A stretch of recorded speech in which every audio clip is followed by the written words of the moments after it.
This is Scott Oglesby. Scott has been flying for over 35 years.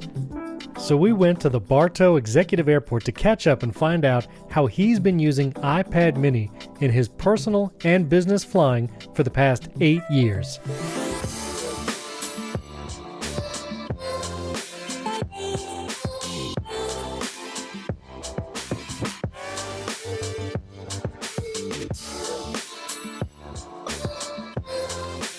What's up, everyone? This is Stephen Robles from AppleInsider, and today I'm with a very special guest, Scott Oglesby from Tin Cup Aviation, and this is his plane behind us, and he's going to talk to us about being a pilot and actually using an iPad in his work, in his piloting. So Scott, thanks for joining us today. Oh, you're quite welcome. Thank you for having me. So how long have you been flying? I started flying myself when I was in college. I graduated high school here in South Lakeland, or in Lakeland, and went to college in Georgia and started working at the airport there, and that was in 1985.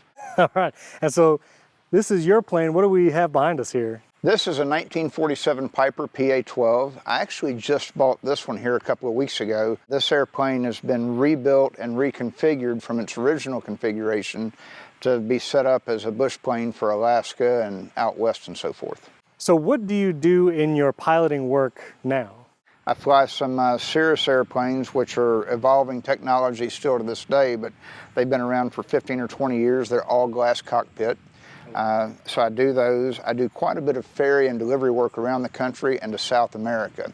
Oh, wow. So whether it's an airplane with older technology in it or whether it's an airplane with current technology, I use the iPads for all my weather briefing, my flight planning, and even my cross-country work, even from here to Costa Rica, across the Gulf of Mexico, and so forth. Well, we're going to go in the cockpit and see how Scott uses his iPad. When I learned to fly, everything was on paper charts, and the internet and iPad and iPhones and all of that technology didn't exist. For that matter, cell phones were still analog. So every time we went on a trip, we'd break out our charts, we'd map out our route, sometimes all the way across the country, and we'd literally, with a ruler and pencil, we'd mark our route and so forth.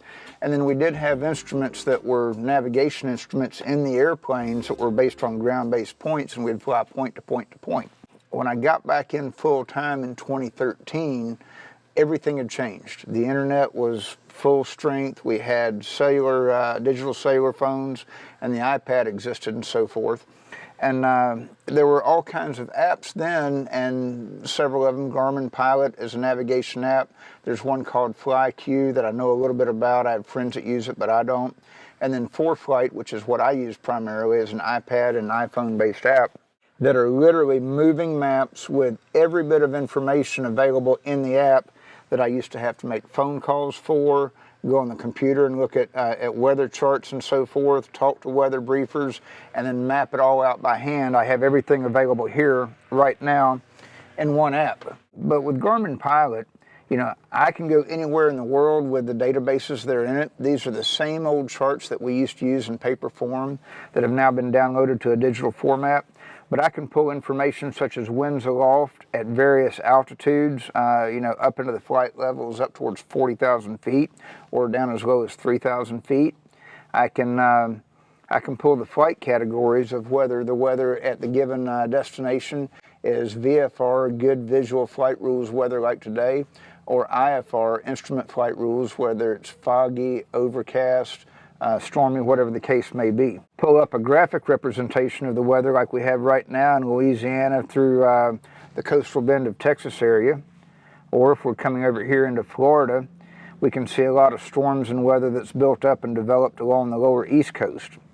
I can also go to the reports on each individual airport and look at the weather that's happening at that airport right now, or what's forecast for the next couple of days, or the winds on the surface and the winds aloft over that airport. Every bit of information that we used to have to dial up and call a briefer on, and we can still do that, but that information is now available instantaneously in a digital format before we leave for our trip. And of course, planning the trip is always the most crucial part when it comes to safely completing a trip. I also can go on a moving map, go to a moving map display, And here you'll see a trip that I have on Saturday where I'm going to depart Bartow and I'm going to run down to Sebring for a meeting. This will be in one of my customers' airplanes. Run down to Sebring for a meeting, and that meeting will probably take 30 or 45 minutes, and then I go from there directly down to Marathon and pick up my customer, and then from Marathon I'm going to turn around and come right back to Bartow. And in his airplane, it's about a 200-mile-an-hour airplane. It's significantly different from this airplane that I have. So a lot of times we think bigger is better, and you're actually using an older iPad mini right now. And I just wanted to get your thoughts. This is actually the 12.9 inch, the new iPad Pro. And so what would it be like to try and work with that in the cockpit? Well, I can tell you right now, it doesn't weigh any more than my mini to speak of, really. Yeah. I like the bigger screen, the bigger format, but for me it's a matter of space, and it's real easy to see right here that in this cockpit, and my airplane will have, this airplane will in the next few weeks have a mount for the iPad mini, either up here or right down here. I'll just have to rearrange some stuff. The big one would be more than sufficient for me flying for the airline, or which I also am moving into that arena now and be flying for an airline in the next month or so. But also in some of the 4-seat, 6-seat, or light twin airplanes, there's plenty of room for it there because the cockpits are much bigger. So this is the brand new iPad mini. It actually just came out a week ago as we're recording it. So what's new about it is it has a Touch ID button to actually do your fingerprint to unlock it. There's no more home button. You just swipe up from the bottom to go home, kind of like some of the modern phones. And the screen is actually a little bigger because it doesn't have those bezels at the top and bottom with that big button. So I was just curious, what would you think of upgrading to something like that, or how does that feel different, or would that bigger screen real estate benefit you here in the cockpit? I think the bigger screen would definitely benefit me. I absolutely would like it. About every 3 years or so, I typically upgrade iPads, which it's getting close to time to do that again. Yeah. The main advantage again would be probably a faster processing speed, a little bit larger hard drive. In addition to that, the battery lengths, the battery life keeps getting better and better. Biggest weakness of the iPad is heat. As in direct sunlight. If it warms up, it'll shut off on me. That's something I figured out a long time ago, and I just, actually when I'm flying, sometimes I just throw a little white cloth over it, and that takes care of that. But that's the only weakness I've found so far. They are rock solid in their stability. I would not be flying without it, and in fact, last week, Sunday morning at 3 o'clock, I'm on an airplane heading to Bismarck, North Dakota with my iPad and all my flight gear and everything. I pick up an airplane in Bismarck, fly from there down to Rapid City, and then from Rapid City all the way across the country back into Bartow on Wednesday, day before yesterday.